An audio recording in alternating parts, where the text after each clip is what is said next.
प्रायोजक છે international institute of hotel management is one of the best hotel schools in the world held by 50 countries join IIHM. લોકોના કામ ન કરનાર સાંસદોને ઘરે બેસાડવાના મૂડમાં ભાજપ. છત્તીસગઢમાં ભાજપના તમામ સાંસદોના પત્તા કપાયા. હોળાષ્ટક બાદ જાહેર કરશે ઉમેદવાર.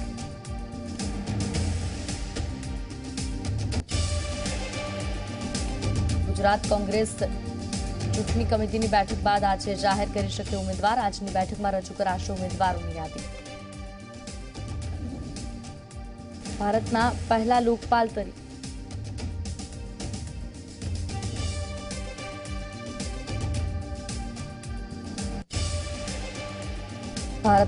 લોકપાલ તરીકે પિનાકી ચંદ્ર ઘોષની નિમણૂક. સુપ્રીમ કોર્ટના નિવૃત્ત જજ છે PC ઘોષ.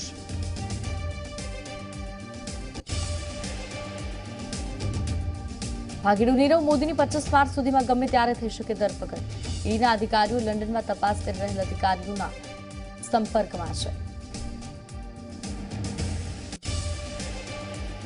અમદાવાદના વસ્ત્રાપુરમાં પત્રકાર ચિરાગને ન્યાય અપાવવા માટે પત્રકારોની કેન્ડલ માર્ચ. 3 દિવસ પહેલા ચિરાગની લાશ મળી આવી હતી.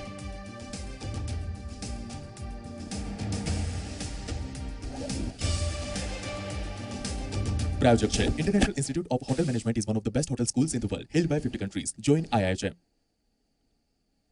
નમસ્કાર, આપ જોઈ રહ્યા છો ઝી 24 કલાક અરાઉન્ડ ગુજરાત. સાથે હું છું સિદ્ધિ. દિલ્હીમાં ભાજપ કેન્દ્રીય ચૂંટણી સમિતિની બેઠક યોજવામાં આવી છે. બેઠકમાં પ્રધાનમંત્રી નરેન્દ્ર મોદી, રાષ્ટ્રીય અધ્યક્ષ અમિત શાહ સહિતના વરિષ્ઠ નેતાઓ ઉપસ્થિત રહ્યા. જે બેઠકમાં નિર્ણય લેવામાં આવ્યો છે હોળાષ્ટક બાદ ઉમેદવારોના નામ જાહેર કરવામાં આવશે. હોળાષ્ટક હોવાને કારણે ઉમેદવારોની યાદી જાહેર કરવામાં નથી આવી. હોળાષ્ટક બાદ ઉમેદવારોના નામ જાહેર કરવામાં આવશે. ભાજપના ઉમેદવારોની યાદી આજે જાહેર નહીં થાય. ભાજપ કેન્દ્રીય ચૂંટણી સમિતિની બેઠકમાં આ નિર્ણય લેવામાં આવ્યો. ભાજપના ઉમેદવારની યાદી હોળાષ્ટક સુધી જાહેર કરવામાં નહીં આવે. હોળાષ્ટક બાદ ઉમેદવારોના નામ ભાજપ દ્વારા જાહેર કરવામાં આવશે.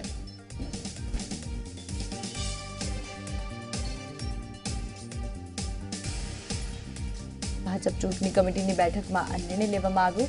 હોળાષ્ટક હોવાથી ઉમેદવારોના નામની જાહેરાત નહીં કરવામાં આવે. હોળાષ્ટક બાદ ભાજપના ઉમેદવારોના નામ જાહેર કરવામાં આવશે.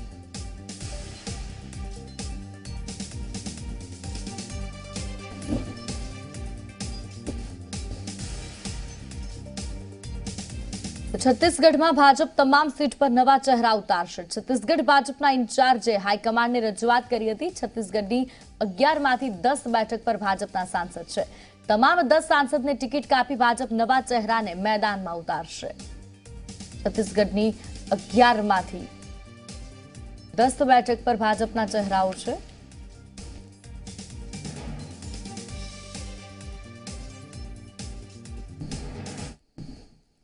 बीजेपी नेता अनिल जैन जी अपनी साथ જ વાત કરીશું. अनिल जी, छत्तीसगढ़ यूनिट ने क्या डिसीजन लिया है, क्या फैसला लिया है? छत्तीसगढ़ यूनिट ने केंद्रीय चुनाव समिति से गुजारिश की है कि हमें अपनी स्वेच्छा से और सर्वसम्मति से हम ये अपने सारे प्रत्याशी बदलना चाहते हैं. इसलिए हमें थोड़ा वक्त दिया जाए. केंद्रीय चुनाव समिति ने हमारे प्रस्ताव को माना है और केंद्रीय चुनाव समिति ने हमको पूरी तैयारी के साथ कल फिर आने के लिए कहा है. अच्छा, विधानसभा चुनाव के परिणाम ये एक वजह हो सकता है कि 11 जो इस समय वातावरण, राजनीतिक वातावरण छत्तीसगढ़ का है और उसमें हम नए जोश, नए कलेवर, नए चेहरे के साथ आएंगे. केंद्रीय नेतृत्व ने ये मुहर लगा दी है. बिल्कुल. तो ક્યાંક ને ક્યાંક તેમણે કહ્યું કે રાષ્ટ્રીય નેતૃત્વ है પણ તેમની અપીલ પર મુહર લગાડતા નિર્ણય લીધો છે કે 11 સાંસદોની ટિકિટ કાપી નવા ચહેરાને મોકો આપવામાં આવશે. દિલ્હીથી કેમેરા પર્સન કામના સાથે ઝી મીડિયા. તો ગાંધીનગર ભાજપની ચૂંટણી સમિતિની બેઠકમાં લોકસભાની તમામ બેઠક પરની ચર્ચા પૂરી થઈ. ત્યારે લોકસભાની 26 બેઠકોની યાદી કમૂરતા બાદ જાહેર કરવામાં આવશે. હોળાષ્ટક બાદ મુખ્યમંત્રી વિજય રૂપાણી, સંગઠન મંત્રી ભીખુ દલસાણિયા, ભાજપ પ્રભારી ઓમ માથુર સહિતના નેતાઓ ઉમેદવારની યાદી લઈ દિલ્હી જશે અને ત્યારબાદ નામ જાહેર કરવામાં આવશે. અંતિમ દિવસે 4 લોકસભા બેઠક અંગે ચર્ચા કરવામાં આવી, જેમાં જૂનાગઢ બેઠક પર કોળી ઉમેદવારને ટિકિટ આપવા અંગે ચર્ચા થઈ. તો પોરબંદરના અત્યારના સાંસદ વિઠ્ઠલ રાદડિયાની તબિયત નાદુરસ્ત છે, જેના કારણે તેઓ ચૂંટણી નહીં લડે. તેમની સાથે તેમના પરિવારમાંથી કોઈને ટિકિટ અપાય તેવી શક્યતા છે. તો આ સિવાય જશુમતીબેન કોરાટ અને મનસુખ ખાચરિયાના નામ પણ ચર્ચામાં છે. તો કચ્છમાંથી વર્તમાન સાંસદ વિનોદ ચાવડા, જિલ્લા પંચાયત સભ્ય નરેશ મહેશ્વરી, મહિલા અગ્રણી કે સિનિયર દલિત નેતાને પણ ટિકિટ અપાઈ શકે. તો રાજકોટ બેઠક માટે વર્તમાન સાંસદ મોહન કુંડારિયાને રિપીટ કરવામાં આવી શકે. આ સિવાય ધનસુખ બંડેરી અને ભરત બોઘરાની પણ દાવેદારી છે. આજે 26 લોકસભાના હિયરિંગની પ્રોસિજર એ પૂર્ણ થઈ છે. પ્રદેશની ચૂંટણી સમિતિની બેઠક મળશે અને ત્યારબાદ કેન્દ્રીય પાર્લામેન્ટરી બોર્ડ જે તારીખ આપશે એ તારીખે ભાજપ ગુજરાતના મુખ્ય નેતાશ્રીઓ દિલ્હી જઈને સંભવિત લોકસભાના ઉમેદવારોની નામોની યાદી કેન્દ્રીય પાર્લામેન્ટરી બોર્ડ સમક્ષ રજૂ કરશે.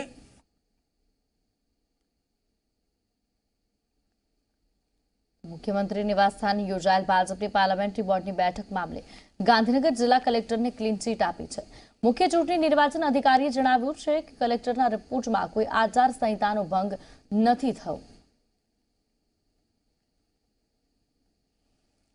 મને તપાસ કરવા માટેની સૂચના મળી હતી અને તપાસ પ્રાંત અધિકારી શ્રી એટલે કે એસડીએમ ગાંધીનગર અને મોડેલ કોડ ઓફ કન્ડક્ટના નોડલ અધિકારી એટલે કે ડેપ્યુટી મ્યુનિસિપલ કમિશનર ગાંધીનગર એમને સુપ્રત કરવામાં આવી હતી. એ મિત્રોએ તપાસ કરી એક્ઝિક્યુટિવ એન્જિનિયર શ્રી માર્ગ મકાન વિભાગ એમની પાસેથી રિપોર્ટ મેળવ્યો અને તથ્યો તપાસી અને મને રિપોર્ટ રજૂ કર્યો. એ રિપોર્ટ ઉપરથી મારા પોતાના તારણો સાથે અને અભિપ્રાય સાથે રિપોર્ટ મેં મુખ્ય નિર્વાચન અધિકારી શ્રી ગાંધીનગરને સુપ્રત કરેલ છે અને આગળની કોઈ પણ વિગતો એ ત્યાંથી મેળવવાની રહે. એટલે સીઓ ઓફિસ ખાતેથી આપ સંપર્ક કરશો તો મારા રિપોર્ટ કે એને લગતી બાબતો ત્યાંથી જો જાણ કરવાની હશે, જણાવવાની હશે તો એ બાબતો એ એમનો વિશેષાધિકાર છે. મારી તપાસ પૂરી કરી અને મેં લગભગ 2:45 આજે રિપોર્ટ સબમિટ કર્યો છે. એટલું હું આપને જાણ કરું છું. મહેસાણાના ઊંઝા ભાજપમાં ભૂકંપની સ્થિતિ સર્જાઈ. ભાજપના કાર્યકરો ઉમેદવાર નક્કી કરવા લવાદ સમિતિની રચના કરી. લવાદ સમિતિએ ઠરાવ કરી મહેસાણા જિલ્લા ભાજપને કેસી પટેલ અને આશા પટેલને ટિકિટ આપશું તો ભાજપના કાર્યકર નારાજ થશે તેવું જણાવ્યું. કેસી પટેલે એપીએમસી તોડી હોવાનો પણ ઉલ્લેખ કરવામાં આવ્યો. તો સ્થાનિક અને મૂળ ભાજપના વ્યક્તિને ટિકિટ આપવાની માંગ કરવામાં આવી. લવાદ સમિતિને પૂછ્યા વગર ટિકિટ આપશો તો નુકસાન થશે તેવો પણ ઉલ્લેખ કરવામાં આવ્યો.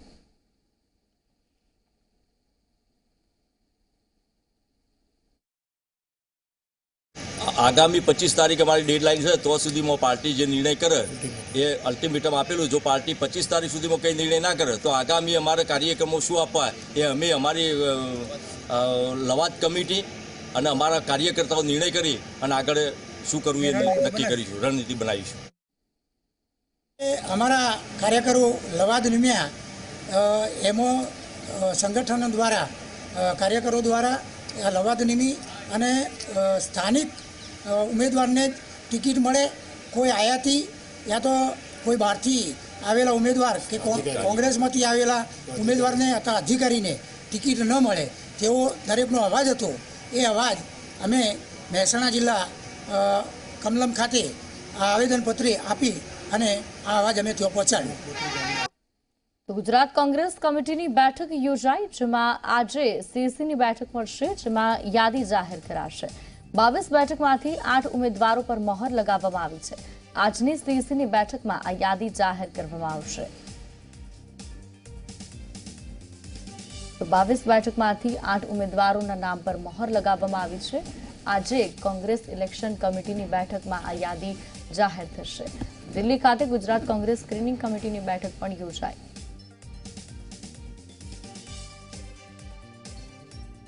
ગુજરાત કોંગ્રેસ પ્રભારી રાજીવ સાતવે G24 કલાક સાથે ખાસ વાતચીત કરી, જેમાં તેઓ ઉમેદવારોની યાદી અને હાર્દિક પટેલ વિશે વાતચીત કરી. આવો સાંભળીએ.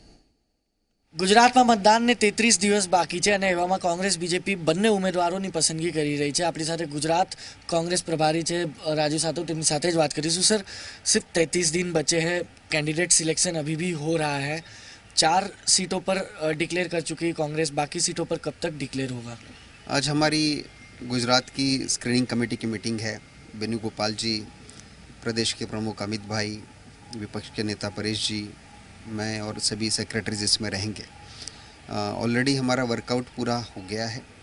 आज हम बाकी जो सीट है उसका भी डिस्कशन करेंगे और मुझे लगता है कि सही समय पर, क्योंकि हमारी प्रोसेस ऑलरेडी कंप्लीट हो गई है, सीईसी की मीटिंग में सही समय पर हम इसको रखेंगे और इसको डिक्लेयर करेंगे।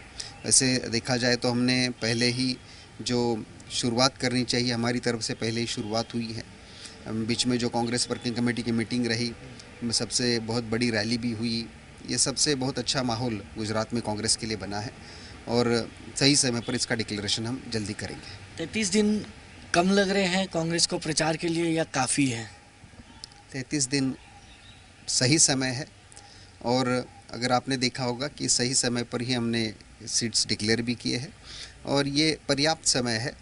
गुजरात में लोकसभा चुनाव में कांग्रेस का बेहतर प्रदर्शन करने की दिशा में अच्छी सीटें जीतेंगे। 26 सीटों का प्लानिंग हमारा है और हम 26 सीटें जीतने की दिशा में जाएंगे। एक अंतिम सवाल, हार्दिक पटेल जामनगर से लड़ने के लिए इच्छुक हैं, मगर कहीं ना कहीं हाईकोर्ट में वो परमिशन वाला मामला चल रहा है, चुनाव लड़ने की परमिशन भी मांगी है, लगातार तारीख पे तारीख मिल रही है। हार्दिक ने ट्वीट करके खुद कहा है कि अगर मैं कानूनी दावपेच में फंस गया, नहीं लड़ पाया तो मैं कांग्रेस के लिए ज़ोर शोर से प्रचार करूंगा।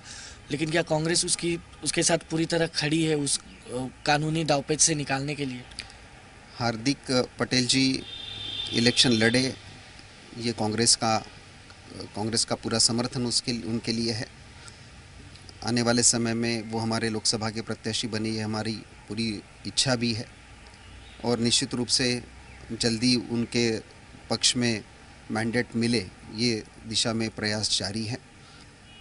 अगर दुर्भाग्यवश वो नहीं लड़ पाए तो कांग्रेस के लिए प्रचार तो ज़रूर करेंगे, लेकिन हमारी कोशिश ये रहेगी कि वो लड़े और कांग्रेस की तरफ से सीट जीते भी, इस दिशा में हमारी कोशिश रहेगी। लेकिन आपको तो पता है कि किस प्रकार से गुजरात में सब कुछ होता है, इसलिए निश्चित रूप से वो लड़े, इस दिशा में हमारी कोशिश रहेगी। धन्यवाद सर हमसे बातचीत करने के लिए। तो હાર્દિક પટેલ નિશ્ચિત તौर પર લડે તેવી તેમની કોંગ્રેસની અને તેમની પણ ઈચ્છા છે, જેની માટે લગાતાર કોંગ્રેસ હાર્દિકના સમર્થનમાં હાઈકોર્ટમાં પણ ઊભી છે। પણ આવનારો સમય જ નક્કી કરશે કે શું હાર્દિક પટેલ કોંગ્રેસ માટે ચૂંટણી લડી શકશે કે નહીં। હાલાકી ઉમેદવારોની યાદી ખૂબ જ જલ્દી હોળી બાદ જાહેર કરાશે તેવું પણ તેમનું નિવેદન હતું। દિલ્હીથી કેમેરા પર્સન લેખરાજ સાથે તેનુટલાની, ઝી મીડિયા। દુનિયાની સૌથી મોટી લોકશાહી એવા ભારતમાં સરપંચથી લઈ સાંસદ સુધી ચૂંટણીમાં ઈવીએમનો ઉપયોગ થાય છે। ચૂંટણી પરિણામ આવતાની સાથે પક્ષ કે વિપક્ષ હારનો ટોપલો ઈવીએમ પર નાખે છે। ત્યારે સવાલ એ છે કે શું ઈવીએમ કે વીવીપેટ સુરક્ષિત નથી? લોકસભાની ચૂંટણી માથે છે, જ્યારે બીજી તરફ રાજ્યમાં દરેક જિલ્લામાં ઈવીએમ વેરહાઉસ ભવન निर्माण થઈ રહ્યું છે। અમદાવાદ જિલ્લામાં રાજ્યનું સૌથી મોટું વેરહાઉસ મોટીરા ખાતે આકાર પામી રહ્યું છે। આ વેરહાઉસ 11 કરોડના ખર્ચે નિર્માણ થઈ રહ્યું છે, જેના માર્ગ અને મકાન વિભાગના ઇજનેર શાખા બનાવી રહ્યું છે। વેરહાઉસનું નિર્માણ 18 સપ્ટેમ્બર 2018થી શરૂ કરવામાં આવ્યું, જેને લઈ 17 જાન્યુઆરી સુધી પૂરું કરવાનું હતું। જોકે હજુ 80% સુધી કામ પૂરું નથી થયું। અમદાવાદમાં બનનાર સૌથી મોટું વેરહાઉસ 42 ચોરસ મીટરમાં બની રહ્યું છે। તો વેરહાઉસમાં જિલ્લાના 22,486 ઈવીએમ મશીન, 11,447 વીવીપેટ મશીન સાચવવામાં આવશે। લોકસભાની ચૂંટણી પૂર્ણ થયા પછી આ ભવન ઈવીએમ સાચવવા માટે યોગ્ય બનશે કે કેમ તે એક સવાલ છે।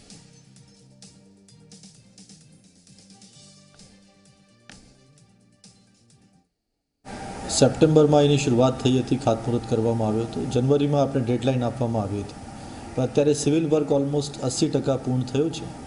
અમારી આશા છે કે ચૂંટણીની કામગીરી પૂરી થયા પછી જે ઈવીએમ રાખવાનો હશે, યાની કે પોલ્ડ ઈવીએમ નવી બિલ્ડિંગમાં અમે રાખવા માટે પ્રયાસ કરી રહ્યા છીએ, પણ કન્ડિશન એ છે કે એમાં લાઇટની વ્યવસ્થા, ફાયર સેફ્ટીની અરેન્જમેન્ટ્સ, વોટર ના ભરાય એના માટે પાછળ જે નદી નીકળે છે એના માટે સંરક્ષણ વોલ, આ બધું ઇંતજામ થશે ત્યારે અમે ત્યાં મૂવ ઇન કરી શકશું। ઈવીએમ ઉપર વિપક્ષે ઉઠાવેલા સવાલની વચ્ચે વર્ષ 2019ની લોકસભાની ચૂંટણી ઈવીએમ મશીન દ્વારા યોજાવાની છે, પરંતુ હજી સુધી ઈવીએમ સાચવવાની કોઈ ચોક્કસ વ્યવસ્થા સરકાર દ્વારા કરવામાં આવી નથી। ગુજરાત રાજ્યની વાત કરીએ તો 100 કરોડના ખર્ચે કુલ 6 વેરહાઉસ ઈવીએમ મશીન માટે બનવાના છે। આપણે હાલ ઊભા છીએ અમદાવાદ ખાતે કે જ્યાં 11 કરોડના ખર્ચે વેરહાઉસ તૈયાર થઈ રહ્યું છે। મહત્વની વાત છે કે 18 સપ્ટેમ્બર 2018થી આ વેરહાઉસની કામગીરીની શરૂઆત થઈ છે ને જે 17 જાન્યુઆરી 2019 સુધી પૂર્ણ કરવાની હતી, પરંતુ તમે જોઈ શકો છો કે હજુ સુધી તે કાર્યવાહી પૂર્ણ થઈ નથી અને તેનું કામ ચાલુ છે. એટલે કહી શકાય કે વર્ષ 2019ની લોકસભાની ચૂંટણી માટેના જે ઈવીએમ મશીન છે તેને હંગામી ધોરણે બીજી જગ્યાએ સાચવવાની તંત્રને ફરજ પડશે. મહત્વનું છે કે આ જે વેરહાઉસ તૈયાર થઈ રહ્યું છે તે કુલ 4200 ચોરસ મીટરમાં બની રહ્યું છે અને તેમાં 22486 ઈવીએમ મશીન ઉપરાંત 11447 વીવીપેટ મશીન સાચવવાના છે. એક બાજુ વિપક્ષ ઈવીએમ ઉપર સવાલ ઊભા કરી રહ્યું છે તો બીજી તરફ હજી સુધી સાચવવાની કોઈ ચોક્કસ વ્યવસ્થા ઊભી થઈ નથી અને તેના કારણે ક્યાંક ને ક્યાંક ગંભીર આરોપો તંત્ર ઉપર લાગી રહ્યા છે. કામમાં રૂકાવટ કેમ આવી, કામમાં વાર કેમ લાગી તે અંગે ચોક્કસ કોઈ જવાબ તંત્ર પાસે નથી. એક વાત એવી પણ છે કે જ્યારે જમીન માંગણી કરવામાં આવી હતી ત્યારે સમથળ જરી હતી, પરંતુ જ્યારે જે જમીનની ફાળવણી કરવામાં આવી તે ખૂબ જ ખાડાવાળી જમીન હોવાથી જે તે એજન્સી હતી તે કામ પૂર્ણ કરી શકી નથી. એટલું ચોક્કસ કહી શકાય કે 23 એપ્રિલના રોજ જે મતદાન થવાનું છે તેના માટેના જે ઈવીએમ મશીન છે તેને સાચવવા માટેની એક અલગ વ્યવસ્થા કાયમી ધોરણે ન હોવાથી હંગામી ધોરણે કરવાની તંત્રને ફરજ પડવાની છે. કેમેરા પર્સન જયેશ પટેલ સાથે ગૌરવ પટેલ, ઝી મીડિયા, અમદાવાદ. તો ફાગણી પૂનમને લઈ ડાકોરના રણછોડરાયના દર્શન કરવા પદયાત્રીઓ પહોંચી રહ્યા છે. તો ડાકોર જતા તમામ માર્ગ જય રણછોડના નાદ સાથે ગુંજી ઉઠ્યા છે. ફાગણી પૂનમના દિવસે ડાકોરના રણછોડરાયજીના મંદિરના દર્શનનું વિશેષ મહત્વ હોય છે. ડાકોર જતા પદયાત્રિકો માટે સેવાભાવી કેમ્પમાં તમામ પ્રકારની વ્યવસ્થા કરવામાં આવી છે. ત્યારે ફાગણી પૂનમને લઈ માનવ મહેરામણ ડાકોર ખાતે ઉમટ્યું છે.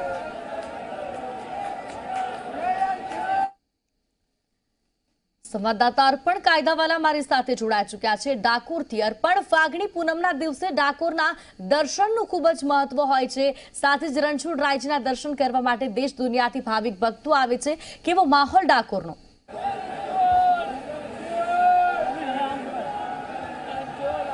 સિદ્ધિ, જય રણછોડ માખણ ચોરના એકમાત્ર જે નારા છે તે ડાકોરનું જે આ રણછોડરાય મંદિર છે અત્યંત પ્રસિદ્ધ છે તેનામાં ગુંજી રહ્યા છે.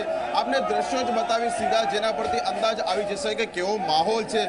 વહેલી સવારે 4 વાગે જ્યારે મંગળાના દર્શન શરૂ થયા તે પૂર્વે જ હજારો લાખોની સંખ્યામાં જે ભાવિક ભક્તો છે તે મંદિર પરિસરની આસપાસના વિસ્તારોમાં ગોઠવાઈ ગયા હતા મોડી રાતથી, કે જેવી 4 વાગે જે દર્શનની ઝાંખી કરવાનો તેમને લાવો મળે તે એકમાત્ર તેમનો આશય હતો. અને આપ જોઈ શકો છો દ્રશ્યોમાં કે સતત ભક્તો જે છે તે અવિરત અહીંયા આવી રહ્યા છે. એક પણ સેકન્ડ કે એક પણ ક્ષણ એવી નથી કે જ્યારે ભક્તો વગરનું આ મંદિરનું પરિસર જોવાય. બહારથી પણ ખૂબ જ ચુસ્ત વ્યવસ્થા અને જે અન્ય વ્યવસ્થાની વાત છે તે કરવામાં આવી છે. સ્થાનિક વહીવટી તંત્ર હોય કે પછી પોલીસ તંત્ર હોય, ખૂબ જ મોટા પ્રમાણમાં જે સુરક્ષા કર્મીઓ છે તે અહીંયા મંદિર પરિસરની અંદર અને બહારની તરફ ખડે પગે તૈનાત છે. વહેલી સવારે જિલ્લા પોલીસ વડા અને જિલ્લા કલેક્ટર સહિતના જે ઉચ્ચ અધિકારીઓ હતા તેમના પરિવારજનો દ્વારા મંદિરમાં ખાસ પૂજા વિધિ કરવામાં આવી અને તે બાદ બંને દ્વારા જે ધજા છે તે પણ ભગવાનને અહીંયા ચડાવવામાં આવી. એટલે 4 થી 7:30 વાગ્યા સુધીનો મંગળાના દર્શનનો જે સમય છે તે લગભગ હવે પૂર્ણ થવાની તૈયારી છે. તે બાદ અડધો કલાકના સમય સુધી દર્શન બંધ રહેશે અને પુનઃ 8 વાગે જે શૃંગાર ભોગના જે દર્શન છે તે શરૂ થશે અને બપોર સુધી આ જ દર્શન ભક્તો માટે કાર્ય શરૂ રહેશે. એટલે ભગવાનની એકમાત્ર ઝલક મેળવવા માટે દૂર દૂરથી પગપાળા ચાલીને જે લાખો ભક્તો આવ્યા છે, એકમાત્ર ઝલક મેળવીને તે પોતાને એક અલગ જ પ્રકારની લાગણી અનુભવી રહ્યા છે. કારણ કે જે પ્રમાણે ભક્તો સતત બહારથી અંદરની તરફ આવી રહ્યા છે, જે સુરક્ષા કર્મીઓ છે તેમને પણ ખૂબ જ મહેનત કરવી પડી રહી છે જે ભીડ છે તેને સાચવવા માટે. એટલે એક પણ જે ભાવિક ભક્ત છે તેમને ગણતરી સેકન્ડ સુધી પણ એક જ સ્થળ ઉપર ઊભા રાખવામાં નથી આવતા, કારણ કે સતત પ્રવાહ ભક્તોનો ચાલુ છે અને બપોર સુધી આનાથી પણ વધુ મોટી સંખ્યામાં જે લોકો છે તે અહીંયા આવતા જ રહેશે. જી સિદ્ધિ. અર્પણ, ફાગણી પૂનમનું પણ ખાસ મહત્વ, સાથે સાથે રંગોત્સવ, ફૂલદોલોત્સવ પણ ભગવાનનો ઉજવવામાં આવે છે. અને ખાસ કરી ડાકોર મંદિરની વાત છે તો વિવિધ સોપાનમાં ભગવાનની પૂજન અર્ચન કરવામાં આવે છે. શું કાર્યક્રમો મંદિર દ્વારા?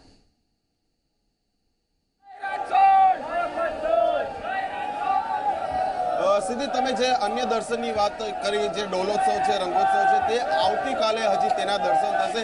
આજે ફક્ત ને ફક્ત જે ફાગણી પૂનમ નિમિત્તના જે મંગળા આરતીના જે દર્શન હતા તેનું અનેરું મહત્વ છે અને તે દર્શનનો લાવો લેવા માટે ભક્તો લાખોની સંખ્યામાં અહીંયા અવિરત આવી રહ્યા છે. મેં આપને જણાવ્યું તે પ્રમાણે હવે ફક્ત 15 મિનિટ બાકી છે કે જે 4 થી 7:30 સુધીનો જે દર્શનનો સમય હતો તે પૂર્ણ થશે.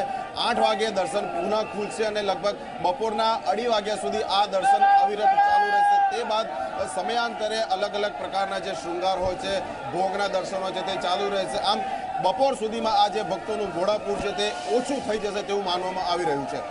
પણ બહાર ગામથી આવતા ભક્તો માટે ખાસ કોઈ વ્યવસ્થા મંદિર પ્રશાસન દ્વારા, અને સાથે જ આટલી મોટી માત્રામાં જ્યારે ભક્તોની સંખ્યા છે ત્યારે ભક્તોને સુવિધા રહે તે માટે કોઈ ખાસ વ્યવસ્થા?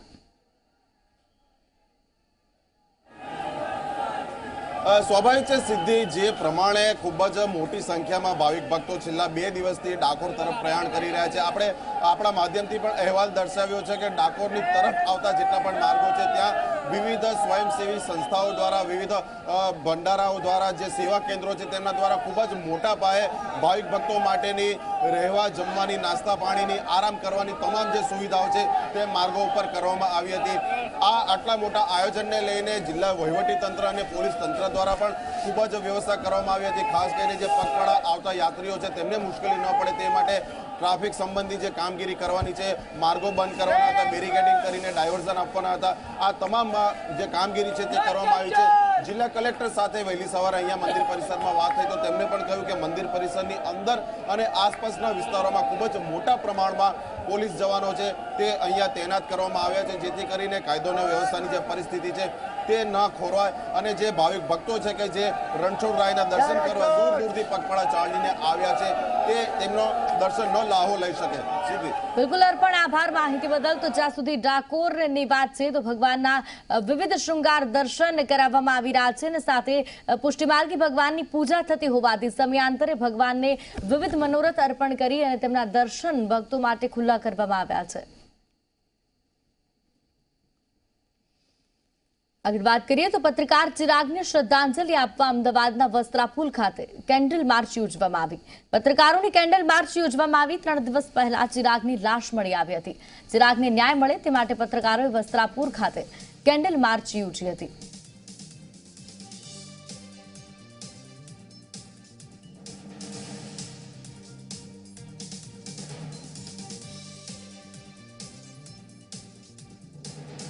દેશભરના પત્રકારોના મનમાં આ એક સવાલ ઊભો થાય કે એક પત્રકારની હત્યામાં એની તપાસમાં પણ જો પોલીસ આટલી બેદરકારી અને ઢીલાસ દાખવતી હોય, આટલા સમય વીતવા છતાં કોઈ ચોક્કસ તારણ પર ન પહોંચતી હોય તો સામાન્ય જનની હત્યાના કિસ્સામાં કે આવા કિસ્સામાં શું બની શકે? આ સવાલ બહુ મોટો છે. પોલીસની કામગીરી અને પોલીસની વિશ્વસનીયતા માટે સવાલજનક છે. તો આ સંજોગોમાં દેશભરના અને ગુજરાતના, અમદાવાદના તમામ પત્રકારોની લાગણી અને માગણી છે કે પોલીસ આ દિશામાં મક્કમતાપૂર્વક ચોક્કસ નિષ્કર્ષ સાથે પરિણામલક્ષી બને તો ચિરાગને સાચો ન્યાય મેળો જણાશે.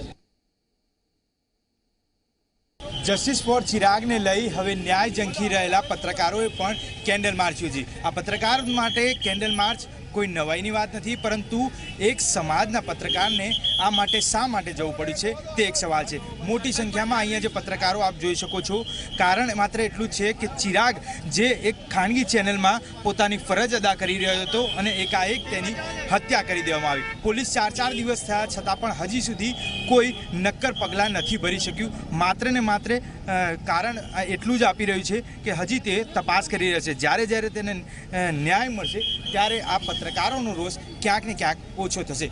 કેમેરામેન કૌશલ કંસારા સાથે મૌલિક દામેચા, ઝી મીડિયા, અમદાવાદ. અમદાવાદમાં પત્રકાર ચિરાગ પટેલના થયેલ મોતને લઈ હજુ પણ અસમંજસ છે. આ હત્યા છે કે આત્મહત્યા તે અંગે પણ કોઈ સ્પષ્ટતા નથી થઈ. આ અંગે પોલીસે કહ્યું ચિરાગ પટેલની હત્યા કે આત્મહત્યા બંને થિયરી પર તપાસ કરવામાં આવી રહી છે. જે સ્થળથી તેનો મૃતદેહ મળ્યો તે સ્થળે એફએસએલ અને ઓક્સફોર્ડ સાથે તપાસ કરવામાં આવી છે. તો એફએસએલના પ્રાથમિક રિપોર્ટમાં ચિરાગ પટેલના શરીર પર ઈજાના કોઈ નિશાન નથી મળ્યા, તેથી તેની સાથે કોઈ બળજબરી કરવામાં આવી હોય તેવું સામે નથી આવ્યું. તો અત્યાર સુધીમાં પોલીસને 7 સીસીટીવી કેમેરાના ફૂટેજ મળ્યા છે, જેમાં એક મંદિર પાસે ચિરાગ એકલો બેસેલો દેખાય છે. આ ઉપરાંત અન્ય સીસીટીવી મેળવવાની દિશામાં કામગીરી ચાલી રહી છે. તો તેના પર્સમાંથી એક ચિઠ્ઠી પણ મળી છે, જે ચિઠ્ઠીમાં તેને રૂપિયાની લેતી દેતીના હિસાબ લખ્યા છે, જેમાં ચિરાગે 3 મિત્રને રૂપિયા આપ્યા હોવાનું જાણવા મળ્યું છે. વિસ્તરના રિપોર્ટ આવવાના બાકી છે. રિપોર્ટ આવ્યા બાદ મોતનું સાચું કારણ જાણવા મળશે. તો બીજી તરફ એવી પણ વાત છે કે ખેડા અને અમદાવાદ પૂર્વના સાંસદે તેમના વિસ્તારમાં કેટલી ગ્રાન્ટ વાપરી છે, આ મામલે ચિરાગે આરટીઆઈ પણ કરી હતી. લખ પણ આપણે લેવામાં આવે છે કે કદાચ કોઈની સાથે કોઈ બનાવ બન્યો હોય તો એવું પ્રાથમિક દ્રષ્ટિએ તો કોઈ જોવામાં નથી આવ્યું કે કોઈના સાથે એને જબરજસ્તીના એવા કોઈ નિશાનો પણ આપણે મળી નથી આવ્યા. આ વસ્તુ એવું કંઈ ડિસાઇડ નથી થયું કે આ આત્મહત્યા છે કે મર્ડર છે. એટલે એના માટે અત્યારે પણ આપણે અલગ અલગ ટીમો આ બાબતનો તપાસ કરી રહી છે. એના પર્સમાંથી એક ચિઠ્ઠી મળી આવી છે. એ ચિઠ્ઠીમાં એણે પોતાના 3 મિત્રોને પૈસા આપેલા છે ઓછીના, એનો એણે ઉલ્લેખ કરેલો છે. એણે 35,000 રૂપિયા એક જગ્યાએ રોકાણ કરેલું છે, એનો પણ એણે ઉલ્લેખ કરેલો છે. એના સિવાય પેટીએમ, વોલેટ એમાંથી જે ટ્રાન્સફર કર્યો છે એનો પણ એનો ઉલ્લેખ કરેલો છે. આ ચબરખીને પણ જોતા એક અંદાજો આવી શકે કે જ્યારે કોઈ મને સુસાઇડ કરવાનો છે તો ચબરખીમાં લખતો થયો છે કે મારા બાકી લેણના પૈસા ક્યાં ક્યાં લોકો પાસે છે એ પણ અમને મળી આવે છે. માંગુ છું કે joint commissioner crime branch, DCP crime, DCP cyber crime, આ ઉપરાંત ડીસીપી ઝોન, આ ઉપરાંત અમારા એડિશનલ સીપી સેક્ટર 2, મારી પીએડી, આમ કરીને 6 આઈપીએસ ઓફિસર, 2 એસીપી, 2 પીએ અને એના સિવાયના ઘણા બધા પીએસઆઈ જે આ સાથે જોડાયેલા છે. આ આખી ટીમ વર્ક કરી રહી છે. છતાં પણ અમે બંને બાજુ ખુલ્લા ઓપન છીએ કે એનો મર્ડર હોઈ શકે છે, તો એ દિશામાં પણ અમારી ટીમ કામ કરે છે. એનું સુસાઇડ હોઈ શકે છે, તો સુસાઇડ માટેના જેટલા પણ પુરાવા હજી બાકી છે એને ભેગા કરીને અમે કરી રહ્યા છીએ. જો મર્ડર હોય તો એની કઈ થિયરી હોઈ શકે, એના માટેના ક્યાં પુરાવા હોઈ શકે એના માટે પણ અમે વર્ક કરી રહ્યા છીએ. તો સમાચારમાં અત્યારે આટલું જ. આપ જોતા રહો ઝી 24 કલાક. નમસ્કાર. एसोसिएशन विद ऑलवेज लगेगा स्वेटर आज ही खरीदा है। आपके खेत की फसलों को जानवरों के उपद्रव से बचाइए, लगाइए वी मोक्स झटका मशीन। सांगी सीमेंट, सादी नहीं सांगी मांगो।